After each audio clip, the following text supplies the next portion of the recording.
Hello, this is Dr. Robert Bouvier, and you've been sent here to learn a little bit more about UTI. No, it's not urinary tract infection. It's using technology the way it was intended.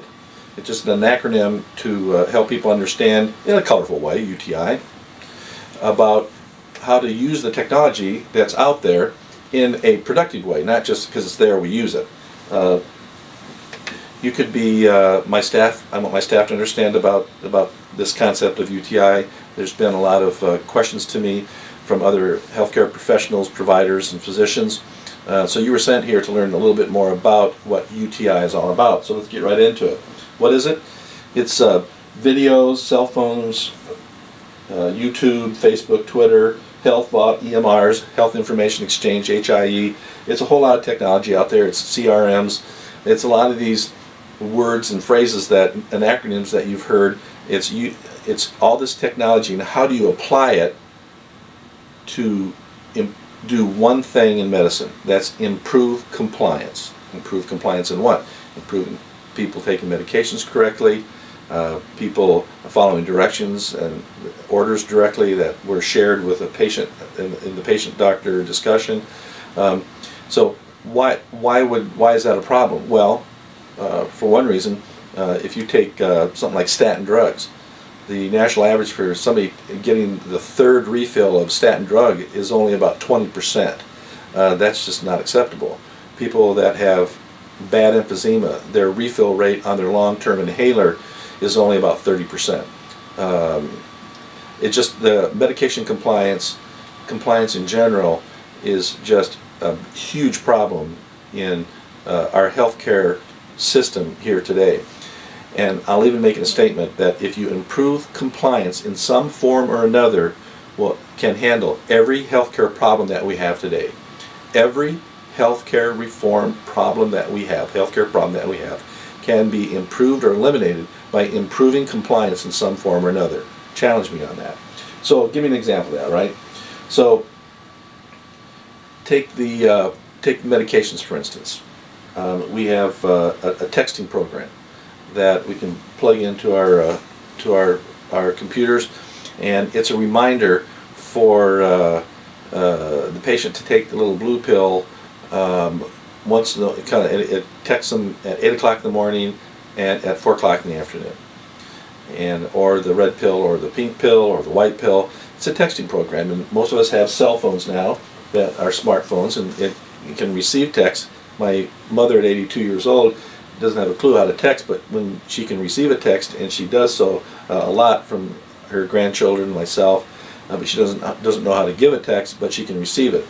And I find that I audited my 80-year-olds in my practice, and the majority of them, the vast majority of them, know how to either text, and they certainly know how to receive a text. Another example would be had a young man in here, 16 years old, and had terrible compliance taking his ADHD medications.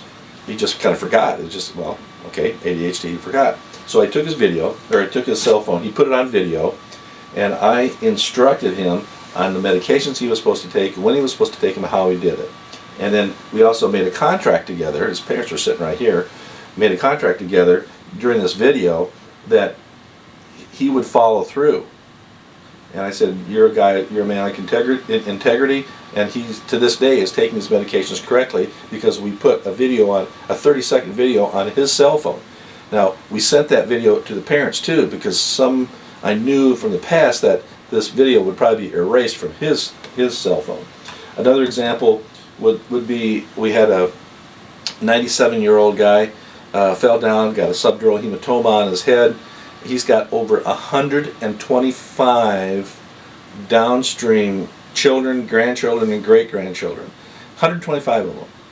And they all were calling and wanting to know more about what happened with Grandpa and, give us an understanding. 20 plus of them were medical people. And they all have an idea when to, hey, ship Dad out, Grandpa out, we got great resources. And it was like, how do I communicate with these people? So I started an immediate Twitter account, got permission from the patient and the patient's wife, so that we need to communicate with people, and I would tweet a update, and all that people would have to do is jump on that tweet, all 125 of them, and actually I think 119 of them ended up watching those tweets, and about every hour I'd give an update of how Grandpa was doing. And we decided, through the emergency room experience, we decided not to do surgery. We observed him for 12 hours. A very smart neurointensive care nurse said, you know what, Dr. Bouvier, this guy needs to get out of here or he's going to get sick, get a urinary tract infection, cough, some kind of a nosocomial infection, and we were able to discharge him in 24 hours. We had the home health care person tweet a message to these people. I tweeted a message when I did a house call, and we were able to keep everybody informed. I didn't have any phone calls. Everybody was happy, and we used Twitter as an example of using technology the way it was intended.